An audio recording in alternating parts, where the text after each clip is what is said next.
허경영, 그는 라마가경의 재림내수. 허성정, 대륙백제 만주신라의 저자. 하시아솔의 오도무유지 등야. 예수가 올 때 나의 도는 기름 없는 등불이 될 것이다. 야소재림 오도중흥. 예수가 재림하면 나의 도는 다시 중흥하게 될 것이다. 이 경전은 고려대장경을 원전으로 해서 일본에서 발간된 신수대장경. 요게 나야. 야소재림. 예수가 재림하면은 오도중흥. 알겠죠? 이게 나요. 제10권 851페이지에서 876페이지까지에 나와 있는 라마가경이라는 경전이다. 이 경전은 사세기경 동진시대의 성견스님이 한문으로 번역한 경전이다. 이 경전은 불교와 기독교가 접합되어 있는 경전이라는 측면에서 특이하다. 석가모니가 500년 뒤에 나타날 성자의 이름이 예수라는 사실까지 말하는 것으로 봐서 이 경전은 석가모니가 직접 설법한 법문은 아닌 것으로 보인다. 초기 경전이 아니라 후대 경전이라는 뜻이다. 라마가경은 석가모니가 사위국에 있을 때 사리불 등 1250명의 대중을 위해 설법한 경전이다. 이 경전에는 기독교 입장에서나 불교 입장에서나 대단히 충격적인 내용이 기록되어 있다. 불교 경전에 기독교의 교주 예수의 이름이 등장하기 때문이다. 라마가경은 동진의 성현스님이 산스크리트어로 되어 있는 법문을 중국어로 번역한 것이 AD 4세기다. 이 경전이 2500년 전 석가모니 당시의 기록은 아니라 하더라도 최소한 2000년 전의 경전인 것은 사실이다. 그러니 이 기록은 대단히 예언적인 기록이 아닐 수 없다. 라마가경의 내용을 보면 부처님 사후 500년이 지나면 말세가 된다고 하였다. 그때는 서기 1세기가 되는데 이때 예수라는 성인이 등장한다는 것이다. 이 성인 예수가 돌아가고 나면 재림예수가 오는데 그가 새로운 도를 중흥시킬 것이라고 되어 있다. 라마가경의 시대 구분을 보면 석가모니 이후 500년을 말법시대로 보았다. 그 후에 예수시대가 올 것이라 하였다. 예수의 은혜시대는 지금까지 2000년이 걸렸다. 라마가경은 그 후에 재림예수가 온다고 했으니 2023년 현재는 재림예수의 시대라 볼 수 있다. 그렇다면 라마가경에 등장하는 우리 시대의 재림예수는 누구일까? 그 재림예수가 될 수 있는 후보군에는 어떤 사람이 있을까? 우리 시대의 재림예수가 될 수 있는 조건은 최소한 석가나 공자나 마호멧 이상의 권위나 인품이나 능력이 있어야 한다고 본다.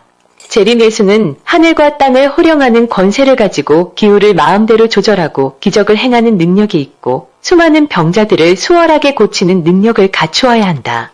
이런 조건을 갖춘 인물은 이 지구상에 단 한 명이 존재한다. 바로 대한민국의 허경영이란 인물이다. 허경영은 벌써 태생부터 부모의 양성결합으로 태어나지 않고 일성인자로 태어났다. 허경영은 인간의 몸으로 태어난 것이 아니라 성령의 힘으로 태어났다. 격암유록의 표현을 빌리자면 무부지자다. 무부지자란 애비가 없이 태어났다는 뜻이다. 성서적 표현을 빌리자면 창세기에 나오는 여자의 후손이나 성령으로 잉태된 자이다.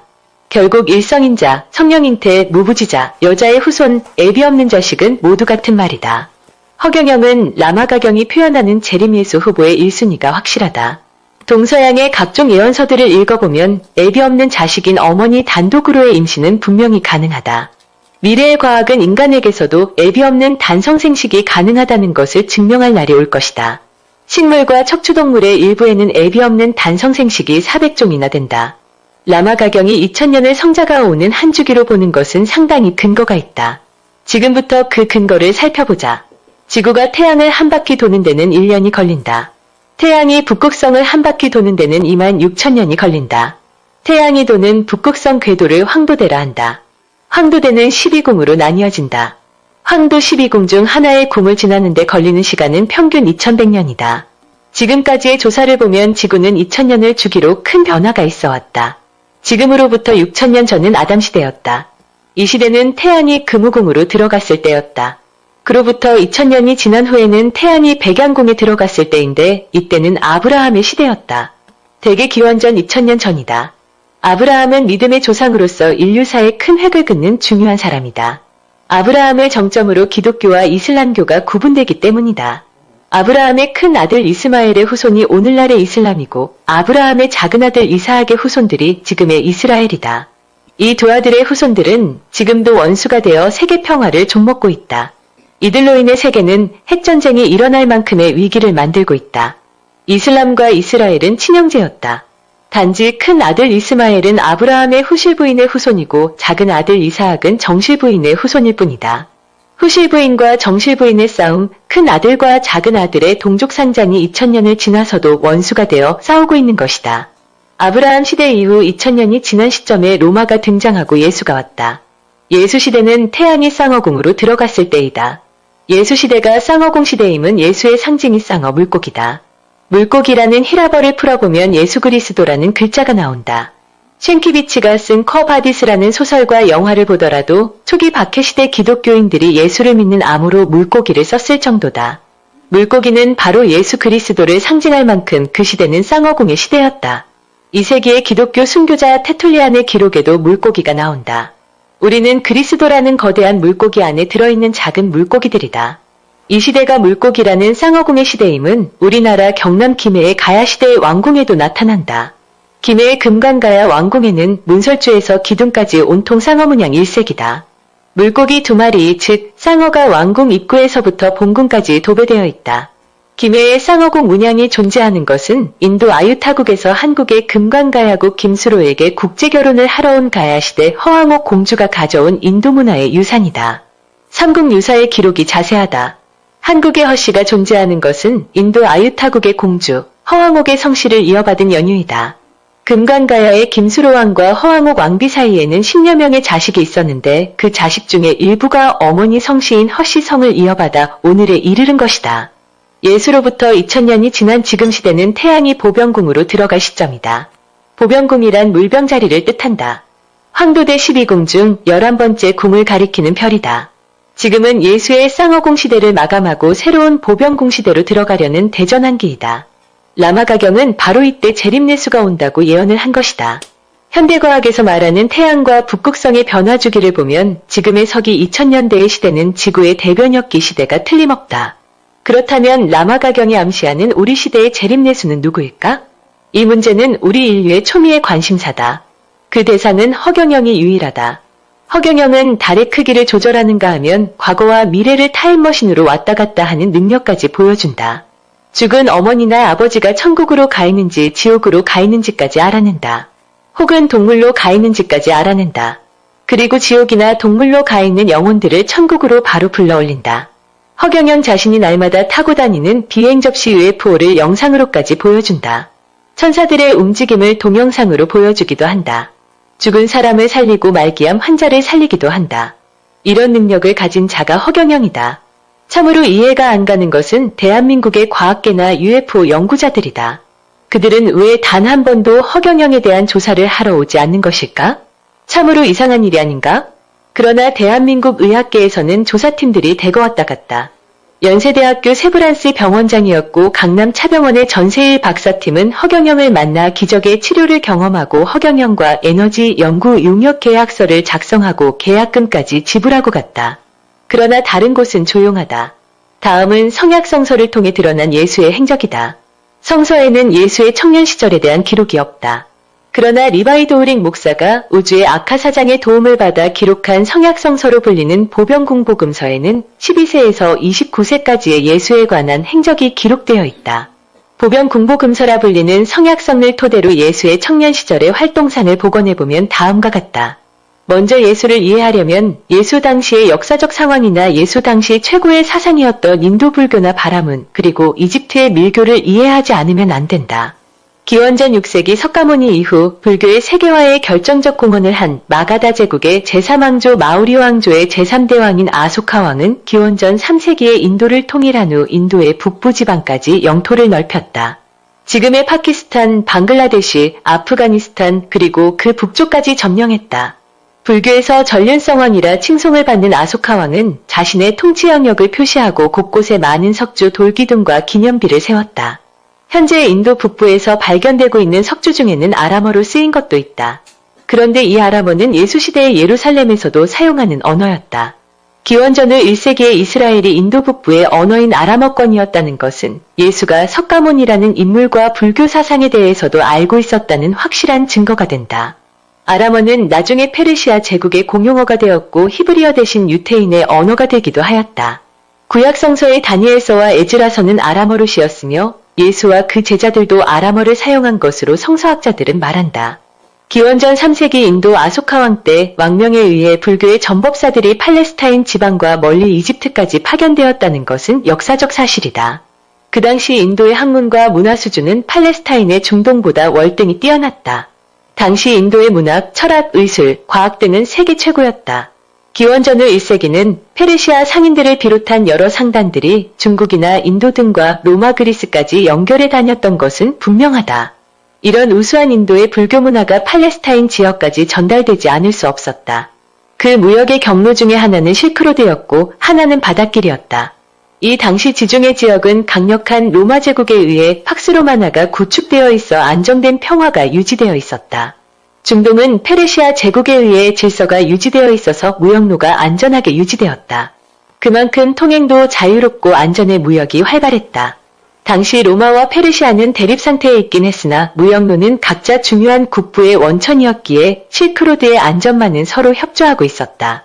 심지어 사막의 약탈자였던 베두인족마저 로마 제국에 고용되어 사막의 경찰력을 맡고 있었다. 그럴 즈음 인도 남부 오리사주의 왕족인 라반나일행이 유테나라의 제례에 참석차왔다가 예수의 총명함을 보고 예수의 부모를 찾아가서 인도 유학을 주선했다. 12살의 예수는 오리사 지방의 브라만교 계통인 자간나스 사원의 제자로 들어가 수행의 길로 들어갔다. 예수는 브라만교의 거장들에게 인도의 베다 경전과 우파니샤드를 공부하였고 불교 승려인 라마스와도 깊은 교류와 우정을 나누었다. 당시 겐지스 강변의 마을 베나레스는 브라만교의 성지이면서 동시에 불교도 매우 성한 곳이었다. 그곳은 문화와 학문이 고도로 발달된 매우 자유스러운 곳이었다. 예수는 14세 때 인도 최고의 의원이었던 오도라카의 제자가 되어 의술을 배웠다. 예수는 이 무렵 카스트 제도를 주장하는 브라만교의 실망을 느끼고 불교 승려 라마스와 함께 주변 마을의 노예와 농부들과 함께 기거하면서 인류는 한 동포이며 모든 사람이 평등하다는 것을 가르쳤다. 그리고 만인의 해탈 가능성과 평등 사상을 주장하였다. 예수는 불교도들 틈에 들어가 성지인 부다가야 노갸원 등지에서 6년간 활동하였다. 이때 인도의 성자 피차파치에게 많은 것을 배우고 수도 생활을 하였다. 당시 인도에서 예수의 이름은 이사예수였고 오늘날에도 예수는 인도와 이슬람권에서 이사로 불린다. 예수는 절대평등을 주장하며 브라만의 신분제도인 카스트 제도를 비판한 나머지 브라만교의 미움을 받았다. 그리하여 브라만 교도들이 예수를 정죄하려 하고 목숨까지 위협했으므로 불교 승려 라마스의 도움으로 인도의 북쪽 지역인 네팔 지역으로 피신하였다. 그곳에서 티베트에 있는 경전 사본이 있다는 말을 듣고 그곳을 찾아가 많은 경전을 공부하였다. 이때 예수는 이미 히브리의 성자로 통했다. 예수는 피차파치의 소개로 동방 지역의 성자라는 맹구스테에게서도 공부하였다. 당시 티베트라는 개념은 지금의 티베트와 다르다. 당시 티베트라는 개념은 인도의 북부지방인 지금의 네팔, 카슈미르, 시킴, 부탄 등이었다. 지금의 티베트 심장부인 라사보다는 훨씬 서쪽이며 거리가 엄청 멀다.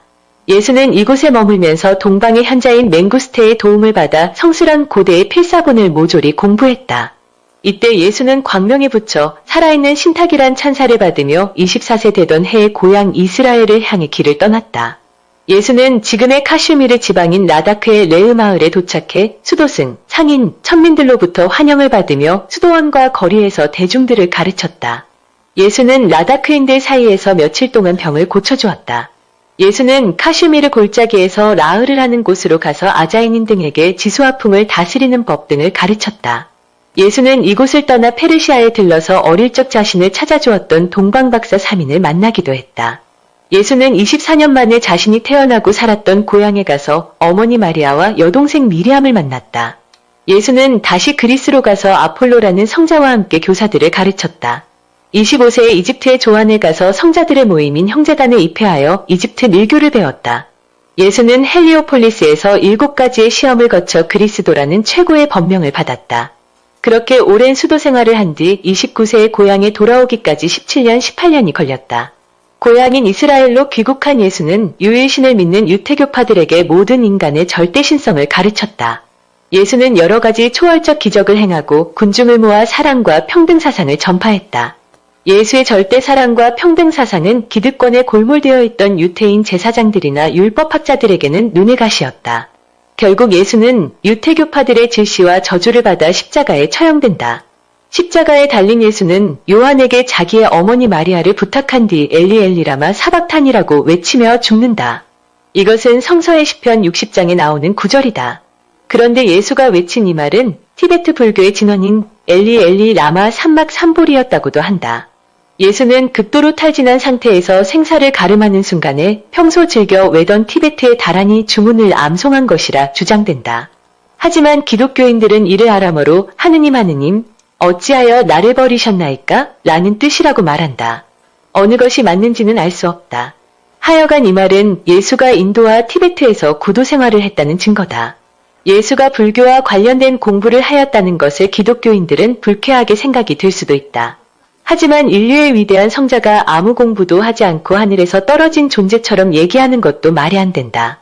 예수가 외친 엘리 엘리 라마 사박타니가 다윗의 시편 60장이 아니고 티베트 불교의 진원인 엘리 엘리 라마 삼막 삼볼이었다는 문제는 사실 복잡하다.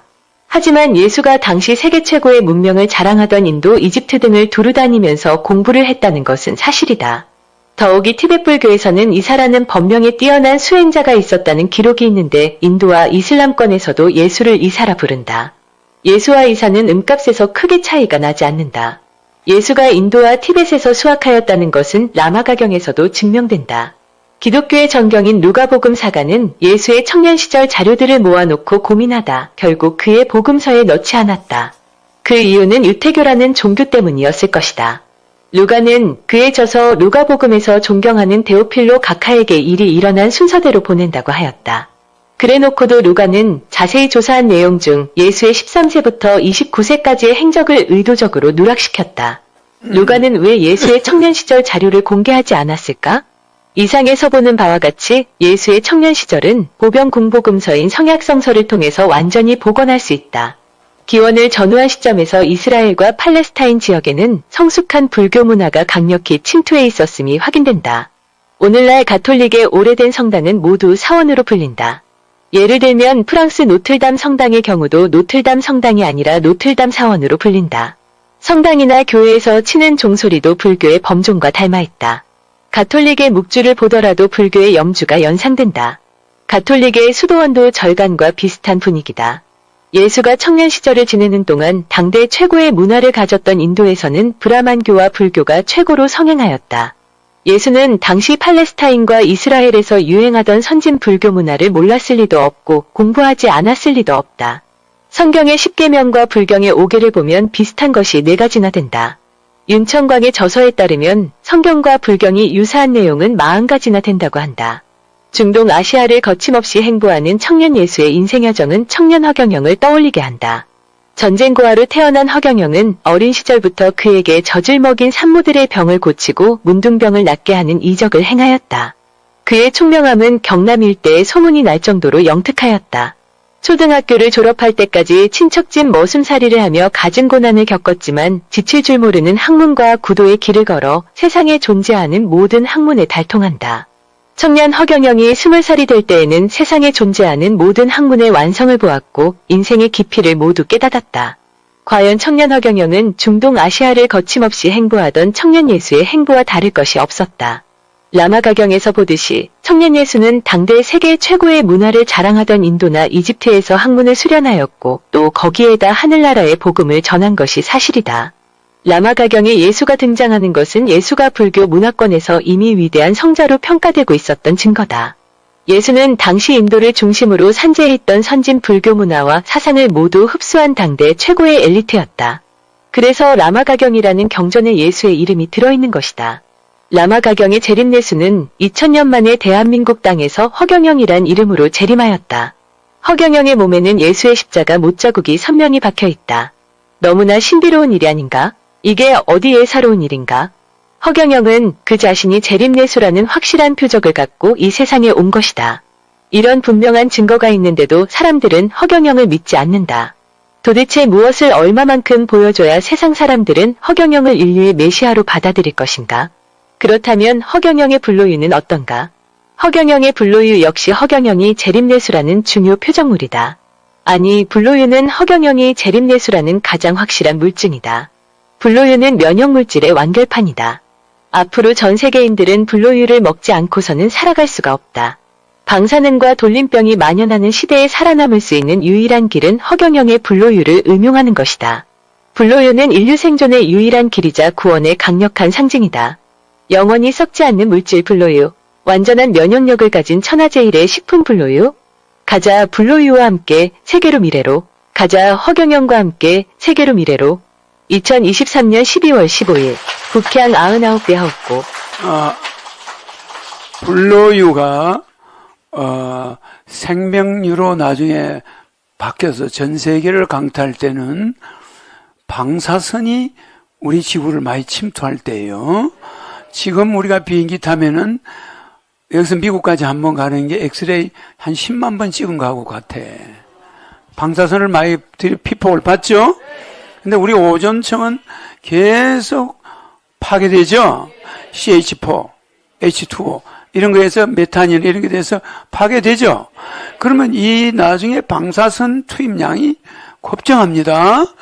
그러면 여러분 가서 여기 우리 나이 70 몇 살 먹은 여인이 췌장암이 있었죠? 가서 방사선을 수십 번 했죠? 또 항암 치료 여러 번 했죠? 절대 미식 꽂거나 머리 빠지나? 그 왜 그렇다고 그래? 왜 안 빠진다고 그래? 불로이를 먹어서 그렇다고 그러죠? 입맛도 그대로고 머리 안 빠지고 항암 치료를 아무리 하고 방사선을 맞아도 방사선이 끄떡이 없어. 그래 여러분 핸드폰에 내 이름 써놓으면은 그 방사선이 예방돼 버리지? 전자파 예방이 되지?